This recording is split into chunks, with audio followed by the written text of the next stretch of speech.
Okay, tingnan po naman natin ito, ito ay may kumakalat na malaswang, litrato at, andito po si Kiko Barsaga. Okay, so tingnan po natin kung paano minamanduhan ng, kampo ni Bongbong Marcos. Pinakita natin kanina, ngayon naman papakita natin kung paano minamanduhan ng kampo ni Tamby itong mga nagsasabi ng naglalabas ng baho o pagnanakaw ng gobyerno. Lalagyan niya ng pera yung ano. Oh, di ba? I know he is not well. Ano kaya ibig sabihin niya? I know he is not well. Ano ibig sabihin? Siraulo siya, may tama, may sakit. Hindi ko maintindihan kung anong konteksto nito, ano. Pakilagay niyo na lang diyan sa comment section. Anong ibig sabihin nito si Puno? Kasi para sa akin, biglang pumasok ito nung 20th Congress eh. Napakaiyakin. Napakaiyakin. Tingnan natin kung ano sasabihin niya. But we cannot allow this behavior to be unresponded to eh. Kailangan magsalita tayo. Hindi pwede yung ganyan. Hindi pwede babuyin yung mga babae natin, kababaihan natin ng ganyan. Di ba? We live in a decent society. Ayan, yung mga litrato, ipo-forward ko na. Ayan, kalat na yan kasi pinakalat ni Puno. We're trying to develop good moral character in our children. This is not helping. And he is a congressman. Yan. Okay, dito muna tayo.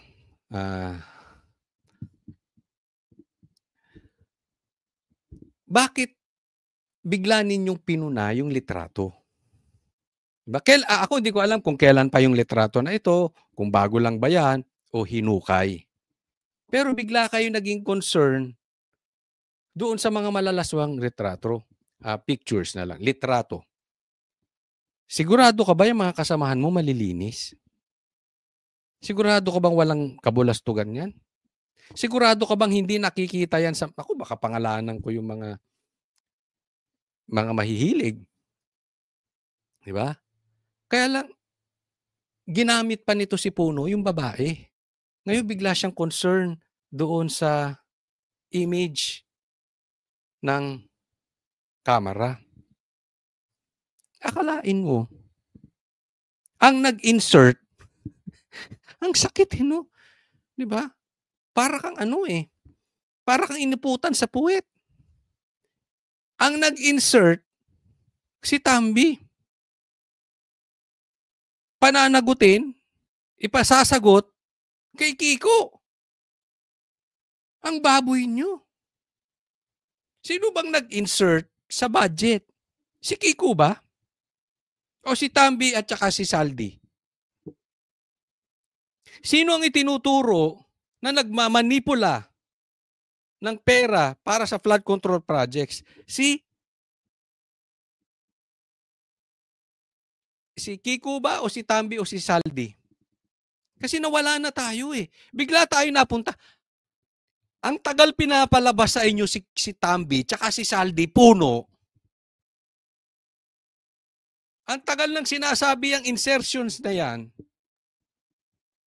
Yung kababuyan na yan, ang hinanapan nyo ng hindi maganda, si Kiko. Anong klaseng investigasyon ba yung ginagawa ninyo dyan? Diba parang ang labo? Yung sinasabi, ang baha sa Maynila, iimbestigahan Davao. Ang baha sa Quezon City, iimbestigahan Davao. Tarantaduhan na po yan. Niloloko nyo Pilipino niyan. Hindi, tanong lang, Puno. Kailan nyo ilalabas si Saldi at si Tamby? Kaya nyo bang pagpaliwanagin? O lahat kayo under his kasunduan? Kasi nagiging ipokrito kayo eh. Ang layo nyo sa putukan. The main issue here na sinasabing mastermind ng flood control projects ngayon, ghost projects ngayon, ay si Tamby at si Saldi. Totoo o hindi, imbestigahan ninyo. Ba't napupunta kayo doon sa mga naglalabas nito? Halata naman kayo masyado. Barzaga. Jiggy, ilan pa nga doon sa mga pinunto ng NUP na maaaring nilabag nitong ni Barzaga ay ang revised penal code. Hindi lang daw kasi pang-iinsulto sa gobyerno yung ginagawa nga ni Barzaga, kundi maaaring magpasiklab ng karahasan o pag-aaklas nga o inciting to sedition. Ayan, yan ang problema. Nasa inciting to sedition na tayo. Tutuloy na yan sa sedition. Mamaya sa rebellion na yan. Alam nyo po, kulong yan. Walang piyansa. Alam na natin yan. Yung script nilang yan. Kasi ginawa nila yan kay Pastor Kibuloy. Naghalungkat sila ng kaso na dismiss naman na. Kunwari, iimbestigahan sa kamara. Tapos, pupuyok si Risa. Tapos, iimbestigahan sa Senado. Tapos, papa-issue na ng warrant of arrest. Nagsimula lang yon. Aalala nyo ba, ang problema, nagsimula lang kay Ka Eric, may binanggit siya at saka si Doc Lorraine na budget nitong kamera. Nagalit ang kamera. Diniretso nila kay Pastor Kibuloy. Nakita nyo? Kung paano nila. Tingnan nyo. Sa susunod nito, inciting to sedition, pupunta yan sa rebellion. Pag hindi natin protektahan to si Kiko. Pupunta yan sa Senado. Before, kay Risa. Ngayon, kay Tutasen. Hindi po malayo. Baka mamaya, instead ng iniimbestigahan nitong mga pisting ito, ay si Saldi at si Tambi, ang iimbestigahan nila Tutasen, si Kiko na. Tapos maglalabas na ng warrant of arrest. Tapos huhulihin na. Tahimik na naman. Paano ka magsasalita sa kulungan? Naiintindihan nyo? Napanood na namin yan eh. Ganyan po, nagkukuntsabahan na yung dalawa. Ngayon lang ako nakakita. Sige, sabihin ninyo sa mga kaedad ko at mas matanda pa sa akin. Kailan sa history ng Pilipinas na hinawakan ng House Speaker ang Senate President? Kailan hinawakan ng House Speaker ang Presidente? Huwag tayong maglokohan. Balitang-balita na yan, nilalaglag na ni Marcos si Tambi. Ito, alam ng mga vloggers nyo, huwag tayong maglokohan. Nasa GC nyo yan. Kung wala sa GC nyo yan, alam nyo yung playbook. Nilalaglag na yan si Tambi. Pero hanggang ngayon, nakaupo pa rin. Oh. That's how weak your president is. Di ba? Ay, alam natin ito si Tambi ang nagpapalakad. Ang daming politiko na mukhang pera.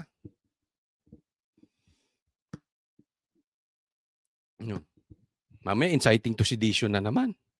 Bakit? Puno. Pati nga si Marcos sinasabi pwedeng mag-rally.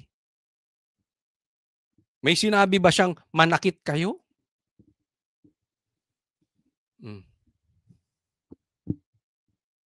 Pero tingnan nyo, eto, sa mga kababayan natin, protektahan natin to si Kiko. Hindi ko sinasabing pabor ako sa kanya. Ang punto ko, nagsasalita eh. Diba? At maraming alam to, maglalabas daw siyang ebidensya. So, bago pag ganunin ng kampo ni Tambi, hindi ibig sabihin yariin yung bibig, patahimikin yung bibig. Mag-ingay na po tayo. Wala po akong sinasabing mananakit. Puno.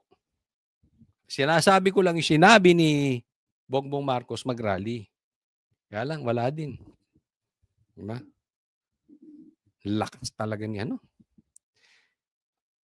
Alam mo yung sitwasyon ng Pilipinas ngayon? It shows ang lalim ng problema ng politika natin. Hindi lang politika natin. Ang lalim ng problema ng mga Pilipino. Ngayon lang nangyari yan. Na napakasiga ng House Speaker. Na maraming politiko mukhang pera. Ganyan na po kalalim ang pagiging greedy. Ang laki po ang problema natin. But ako, naniniwala ako Natatapos lahat yan. Pag-upo ni VP Sara, tatapos lahat yan. Yun nga lang, medyo 2028 pa. Ewan natin kung ano mga susunod na mangyayari. Tingnan po natin to. Ito, pakita natin. Duwag to si Tito Sen eh. Everyone has all the opportunity to defend themselves. Inisa-isa nila sa amin kung paano hindi tumutugma yung sinasabing resibo. May ghost projects, may ghost din na resibo. Halimbawa, kay Senator... Hindi lang may ghost projects, may ghost na resibo, may ghost congressman pa. May ghost speaker na. Alam mo, balita ko? Ha? Dumadami na po ang mawi-wheelchair. Bakit? Marami na daw lumabas ng bansa. Naku, huwag tayo mag-anuhan. Yung mga vlogger ni Tambi, alam nyo yan? Marami na daw di umanong naglabasan ng bansa. Huwag kami lokohin ninyo. Marami na lumabas ng bansa. Ano sasabihin niyan? Di ba? Di may sakit. Pag uwi niyan dito, pag pinatawag, naka-wheelchair. O kaya, hindi talaga uuwi yan. May nagsasabi nga, hindi pa uuwi ni Tambi si Saldi kahit anong mangyari. Bakit? Maraming alam si Saldi. Baka magkabuhol-buhulan dila. Mahina pa naman daw yun. Alam lang nun about pera. Pero pagka ganyan, mahina daw nila lang yun. Mana kay Bongbong. Baka magkabuhol-buhol. Ilabas si Tambi. So hindi niya talaga pauwian niya kahit anong mangyari. At marami na daw naglalabasan. Magkakaroon po inflation. Example lang yan. Kasi pag naglabasan po yung pera ng Pilipinas, kukunti ang pera dito. Tama o tama-tama? Pag kumunti ang pera dito, tataas ang presyo ng lahat. Kasi nailabas na yung pera. Yan isabi, di umano. So, meron nga hindi pagkakaparehas. Jinggoy, naka-Amerikana siya nung birthday niya. Sabi nung witness, yun yung birthday niya. Kay Senator Joel, hindi pala screenshot yun ha. Ang screenshot, cellphone mo, kinunan mo ng picture, di ba? Sinave mo yung screen, kaya screenshot. Ito pala ay picture ng cellphone ng ibang tao. At hindi naman member ng CA si Joel nun. At confirmed na si Secretary, hindi tumutugma eh. Anong punto dito ni Cayetano? Yung nilabas na investigasyon sa kamera, mali-mali. Diba? Hindi tugma. Kahit yung screenshot na lang, mali. Kaya anong sabi? Diba? Ayusin niyo yung investigasyon ninyo. Alam mo, may problema talaga din dito si Tutasen. Kasi banggit siya ng banggit sa interview niya, tapos sinasabi niya hindi niya kasi pinakalanan. Wala naman akong pinakalanan. Duwag ka. Banggit ka ng banggit ng sitwasyon, pangalanan mo. So each one of them will have their opportunity, di ba? Ang tanong, sa daming binanggit from the DPWH to congressmen, bakit nakafocus tayo dito sa Senado? Kung meron tayong problema dito sa Senado, file kayo sa Ethics Committee. Yan, ulitin, di ba? Sa dami ng binanggit ang DPWH, binanggit sila Saldi, tsaka si Tambi, pero ba't nakafocus sa Senado? Yan nga ang point na sinasabi ko pa kanina kay Tito Soto, itong si Tito Soto, parang may lihim na galit sa Senado. Kung ayaw niyang mukha siyang tuta ni Tambi at saka ni BBM, ganun kasing kilos na ginagawa niya. Bakit diyan ka nakafocus? Diba, katulad nun, ba't hindi nasabihin kung yung sa CCTV kanino pumunta? O ngayon, suspect nyo tuloy lahat. Yeah. Pangalanan kasi. Dahil itong issue dito, merong pumunta na contractor, tapos may hawak na pera, tapos dinalawang Senado.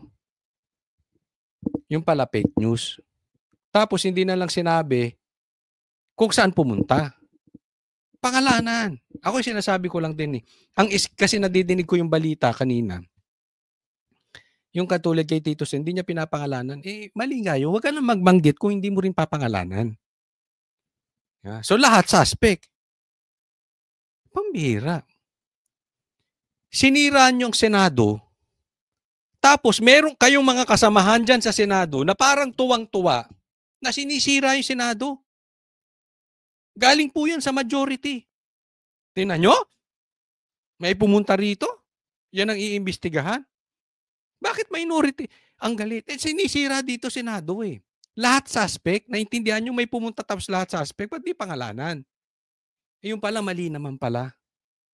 Mali-mali yung video. O ngayon, kung CCTV ang pag-uusapan natin, pwede palang mangplanta na dito. Papuntahin natin isang contractor sa isang media, tapos sabihin natin yung media na yan ay ganito. Hindi gets? Ang galing talaga ni Cayetano. Alam nyo, yan talaga ang style ng abogado. Kasi napansin ko yan sa daddy ko nung bata pa lang kami. Gusto niya lahat ng bagay nakasulat. May ebidensya. Tama siya eh. Diba?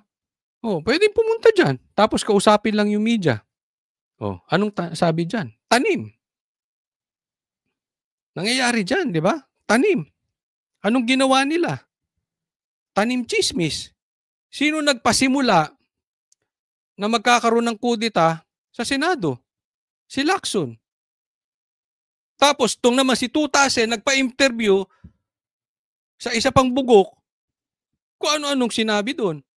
Di sinabi niya, di parang tinawag na bugok si Lacson. Sa tanim chismis nga. Alam mo to si Tito Sen, ginagawa kasing noontime show ang Senado. Mahilig magsimula ng 2000. Once and for all, dapat ma-realize mo, senador ka na. Hindi ka si Christy Permin, hindi ka na simpleng artista, or ikaw ay mahilig sa usaping chismis. I have nothing against kay Christy Permin. Okay yan. Okay naman yung mga sinasabi niya. Ang point ko, hindi ka na yung mga ganon, banggit ka ng banggit, di mo papangalanan. Tapos, galing naman pala sa kasamahan ninyo. Di ba? Sumana ka doon sa mga tanim ebidensya. Na mga iskalawag na mga politiko. Iskalawag na mga pulis. Ikaw naman, tanim chismis. Ang pangit, no? Ito naman, tanim CCTV. Diba? Pwede kang, tama magpapunta ka dyan ng kontraktor, pakausap mo si media, tapos siraan natin si media. Tapos wag natin pangalanan. Damay lahat ng media. Ang gago rin no? Ganyan ang mga politiko natin. And a Senate President at that. Wow. Hindi lang siya, alam mo, ang lakas makagago kasi ng nangyayari ngayon. Ang ganda na nagiging investigasyon. Na-focus tayo doon. Di ba? Sige, anong rason ninyo bakit kailangan yung tanggalin sila Marcoleta? Ito po, pinaka-weak na presidente, pinakamatalinong presidente. Pasok, Bongbong Marcos. Palaman ninyo yung sentimento, palaman ninyo kung paano nila kayo Ano ba? Nagkakandabulol ka na eh. Sige. Kung paano kayo ninakawan nitong... Ay, sino? Una pa lang. Kung paano kayo sinaktan, paano kayo ninakawan. Marcos, may kasabihan. Ang adik kamag-anak ng magnanakaw. Bakit? Coach naman, ano naman kinalaman ng magnanakaw sa adik? Siyempre, pag adik ka, mapupilitan ka magnakaw para masustain mo yung iyong kaadik, yung kababalaghan, di ba? Teka muna ha. Meron siya sinasabi, ito si Bongbong Marcos, suportado, di umano, ni Bongbong Marcos ang mga rally. Mga ito, palaman ninyo sa kanila, sigawan ninyo, lahat, gawin ninyo, mag-demonstrate. Just keep it peaceful. Yun. Okay? Gawin nyo lahat. Sigawan ninyo. Basta, keep it peaceful. Kasi pag hindi peaceful... Kasi pagka hindi na peaceful, ay mahirap na yan. the police will have to do its duty to maintain peace and order. Ayan, tama naman yan. Tayo'y nananawagan na mag-aklas na ang Pilipino. Kahit dito sa Pilipinas at kahit sa mga OFW, kahit sa ibang bansa, tayo po ay mag-aklas, magtulong-tulong na po tayo. Tama yung sinasabi ni Bongbong Marcos. Ang problema sa sinasabi nitong Marcos na ito, nililigtas yung sarili. Yang mga magnanakaw na yan, Marcos, damay ka, hindi po pwedeng hindi ka damay dito. Pag lahat nanagot, except ikaw, lokohang investigasyon po yan. Imposibleng hindi ka involved dito. Ikaw ang pumirma eh. May insertions. Kaya nga napasukan ng katakot-takot na pondo yung DPWH kasi may insertion. Yun ang sinasabi natin, wag mo iligtas sarili mo. Ito style niya. Gawin nyo. Okay? Ito po yung patunay na sinasabi ko. Matagal na po na talaga merong hidwaan na talaga si Bongbong Marcos at si Tamba. So nangunguna na si Marcos. We will take this as in an offensive way. Sige, mag-rally kayo. Mag-rally kayo. Sigawan niyo yung magnanakaw na yon. So anong ibig niya sabihin doon? Read between the lines. Sila magnanakaw. Mag-rally kayo. Laban sa kanila. Sigawan niyo sila. Pero siya hindi. Ibig niya sabihin, naglilinis ng bangko ito. So okay yan. Basta gawin niyo peaceful. Pero, pag madadamay na si Marcos, gasino magpalagay sila dyan na manggugulo. Diba? So pag nanggulo, dahil ang pinupunto na ay Marcos, siya na ang tinutumbok ng rally, may manggugulo na dyan. So ano sabi niya? Huwag lang manggugulo kasi papasok ang mga pulis. Style po nila yan. Yan po ang kanilang script. So pag pumasok sila, hindi po pwede ang rallying against Marcos. Against Tamba lang. Idamay nyo pati si PRRD. Basta ako hindi. Yan po ang ibig sabihin yan. At kaya nga sinasabi nila, ang script nito si Bongbong Marcos, magkagulo-gulo tayo. Kaya ako, in a way, hindi ako natutuwa doon sa ibang rally na kinabibilangan ng mga pinklawan tsaka mga komunista. Allergic ako. Sa totoo lang, allergic ako doon sa mga malalaking placard. Komunista ang datingan, ha? Okay, opinion lang yan. Ang lalaki ng placard. Tapos ang sisisihin si Duterte. Tapos sisigaw ng makibaka. Wag naku. Halatang halata. So, yan ang style niyan. Akala mo concern si Marcos sa mga nagnanakaw? Hindi. Yung statement niyang yan ay patama para ipasa ang sisi lahat sa iba pero iligtas ang sarili. Yan po yan. But to show that you are enraged, to show that you are angry, to show that you are disappointed, to show that you want justice, to show that you want fairness, what's wrong with that? Diba? Ito papatunayan ko sa inyo, ha, na iba ang plano ni Marcos. Let's remember this. Pag si Marcos, lagi ko sinasabi yan. Actually, bago pa sabihin ni Baste, sinasabi ko na po ito sa SMNI. Hindi po tayo nagmamagaling, pero ang punto ko, consistent ako. Sinasabi ko yan dati pa, at yan talaga ang ginagawa ni Bongbong Marcos. Kung gusto nyong malaman kung ano ang plano ni Bongbong Marcos, baligtarin ninyo. Baligtarin ninyo. Kasi yan ang nangyayari. Ayaw niya ng EDCA, pinapasok ang EDCA.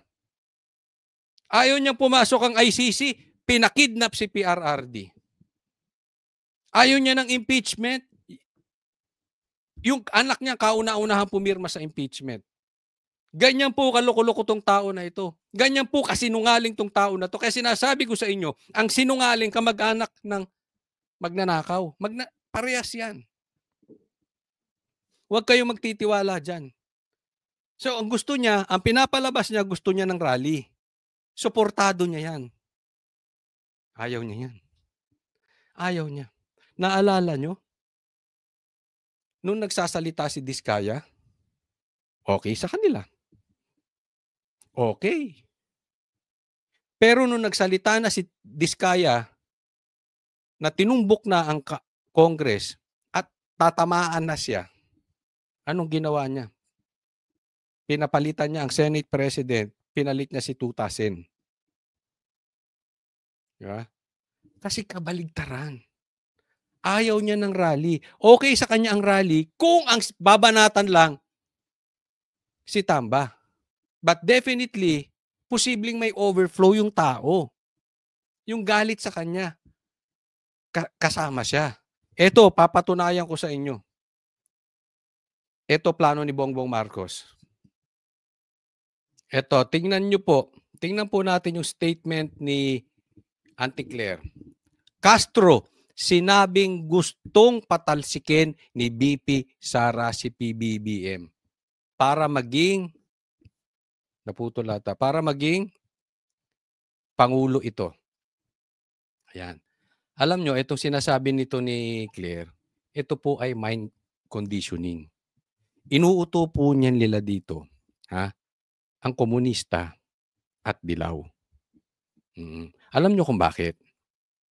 May nagtanong sa akin, Coach Oli, anong sa tingin mo? Mapapauwi ba si PRRD?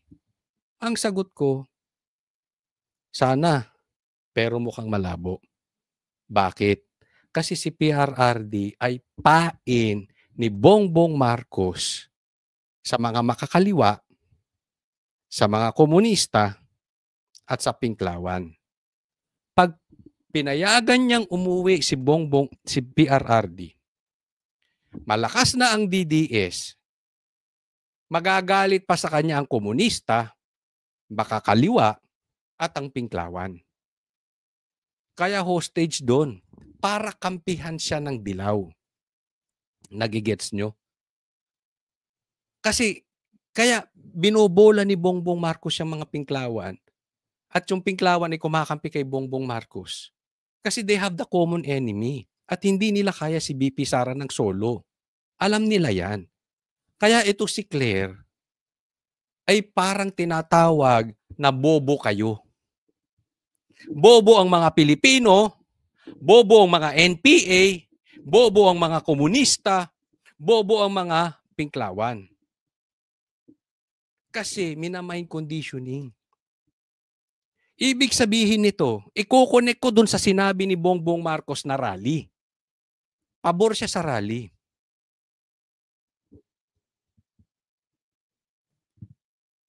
Teka, namatay balik tayo. Pabor si Bongbong sa rally, pero yung rally ninyo, i-focus ninyo sa mga congressman. I-focus ninyo doon sa mga taga-DPWH. I-focus nyo doon sa magnanakaw di umano ng kaban ng bayan. Pero wag sa akin. Kasi pag ako napatalsik, makinig kayo dito, Pinklawan. Yan ang sabi ni Marcos. Pag ako napatalsik, uupo si Sara. Mas malaking problema. Ako, nauuto nyo pa eh. Ako, palalagpasin ko yung mga komunista. Pwede tayo ang Duterte, alam nyo yan. Straight yan. Ayaw niya ng komunista kahit anong mangyari. Kaya nga, ganun din ginawa kay Pastor Kibuloy, di ba? Pareha silang ayaw sa komunista. Nauunawaan po. Itong statement ni Claire, matindi po yan. Talagang lantarang panguututo. So kayo lahat nang ayaw nyong maupo si BP Sara, ang rally nyo, i-focus nyo kay Tamba lang. Huwag nyo ako idamay. Nagigets?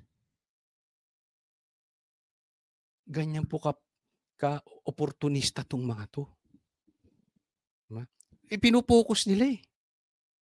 Kaya kita mo, nagmamando tong mga Pinklawan sa rally. Hindi naman nila, ilan na lang ba Pinklawan? Sa totoo, inodoro na nga yan. Di ba? Pero nagkakampihan sila. Maging matalino po tayo. Basta tayo DDS, diretso lang, wag tayong papapasok sa mga Trojan horse. Tatandaan po natin, in reality, we have the numbers. So let's pick our battles. Wag tayong papayag na ang mananagot dito diskaya lang. Wag tayong papayag ang mananagot dito ay ang mga kontraktor lang. Huwag tayong papayag ang mananagot dito, DPWH lang. Ni huwag tayong pumayag na ang mananagot dito si Tamba o si Saldico lang. Kasama ang Pangulo dyan. Nakikita nyo na kung paanong lokohan. Ang baha nasa Maynila, isisisi sa Davao. Kulang na lang, may nabuntis sa Maynila, isisi sa Davao. Diba? Yun na lang ang kulang. Pumutok ang Taal Volcano, kasalanan ng Davao. Ganyan sila. Why? Kasi po pinapairal ng pink yung hatred. Diyan nila na ma-manipulate ang komunista, pinklawan. Maliwanag? Ingat po tayo. Ito po, tingnan natin. Pakinggan po natin itong si Cayetano at iko-connecta natin lahat ng pagiging oportunista ng gobyernong ito. Control po nila lahat eh. Pakinggan natin to si Cayetano. I agree with you, Mr. Senate President. Dapat hindi balat sibu, dapat hindi tinatamaan. Nabanggit nyo, devious, ibig sabihin makademonyo, yung plot na magkakaroon ng bagong Senate President. Unang-una, ang nagbanggit na mag-ingat sa coup ay kasama nyo sa majority nung Thursday dito. Ayan. Ito, una, huwag kayong magbabanggit ng devious o makademonyo. Ha? 2000. Yung nagpa-plot ng kudita. Excuse me po. Ginawa nyo rin yan kay Chis Escudero, di ba? Tama o tama-tama? Di makademonyo rin kayo. At po pwede po yun. Kasi basta may numero ka, basta aabot na 30 ng boto, pwedeng palitan ang Senate President. Tapos yung chismis na magkakaroon ng kudita at si Cayetano ang iuupo, kanino ba galing yun? Di ba kay sino to? Si Dacer? Ay, si Dacer. Ano pangalan nito? Bakit ba Dacer? Si Lacson. Ano pumapasok sa utak ko? Ba't napunta ron? Si Lacson. Si Lacson po ang ano nun. Siya nagpakalat nun. Tas isisisi sa minority. Anong tawag doon? Sige nga, pakilagay dyan sa comment section. Anong tawag doon? Hindi kami sa minority. Hindi minority yung nagpakalat nun. Si Lacson. Pangalawa, 2007 pa ako nandito sa Senado. Wala pa akong nakitang minority dito na ayaw maging majority. Ayun. Kaya yung iba, madaling isway. Dito ka, may iwan ka dyan, minority ka. Kaya ito naman, sila Bilyar, wala ding mga yagballs. Wala kayo talagang tayo, mga Bilyar. Aalis na ako rito sa bahay namin. Hindi, ano to eh. Kasi ano to eh, proyekto nila, subdivision. Basta yon. Wala kayong mga yagballs. Diba? Para lang mapunta kayo sa ano. Yung mga pumirma dyan, di ba iba alam na natin yun, pero yung mga idyan, Si Coco Pimentel, tuwan-tuwa sa magiging minority, pero gusto niya maging majority at gusto niya maging Senate President. Sa 24 sa atin dito, baka si Lito Lapid lang ang ayaw maging Senate President. Ayun. Si Lito Lapid, ang ano nito, ang motto nito si Lito Lapid, less talk, less mistake. Akalain mo yun, taas ang kamay ng bumoto kay Lito Lapid. Sige, sa mga nanonood sa akin, bobo. Ba't yun naman binoto si Lito Lapid? Alam mo, may mga nagsasabi sa akin, mga kaibigan ko tumatalik ha. Alam mo, Coach Oli, maraming nagawa yan dito sa probinsya namin. Si Lito Lapid. Talagang ganyan lang yan. Pero matulungin yan. Eh di sana dyan sa probinsya nyo. Ba't siya nagsenador? Diba? Walang silbi eh. If you're a good basketball player, bakit ka magta-try out? Bakit ka papasok sa soccer? You are a misplaced talent. Wala kang silbi sa soccer. Di ba? Kung magaling kang basketball player, doon, marami kang magagawa. Sa totoo lang, walang silbi dito si ano. Sinayang niya. Eh kung matulungin pala siya sa probinsya, di nag-governor siya ron, natulungan niya ng maayos. Tapos yung posisyon niya dyan, at least nagagamit sa paggawa ng batas. But anyway, at least siya, tawanan sila ate, ayaw ng Pero baka gusto mo rin. Pwede rin. Oh. So, 3 na lang kailangan natin, Supremo. 9 na kami, pang 10 ka, 3 na lang, 13, Supremo. Okay. What's my point, Mr. President? Hindi po kami ang nagsabing may plot. Yan. Alam mo, itong problema ni si Tito Soto, nagpa-interview to kay Christian Isguera. At ang dami mong pangit na sinabi. Ha?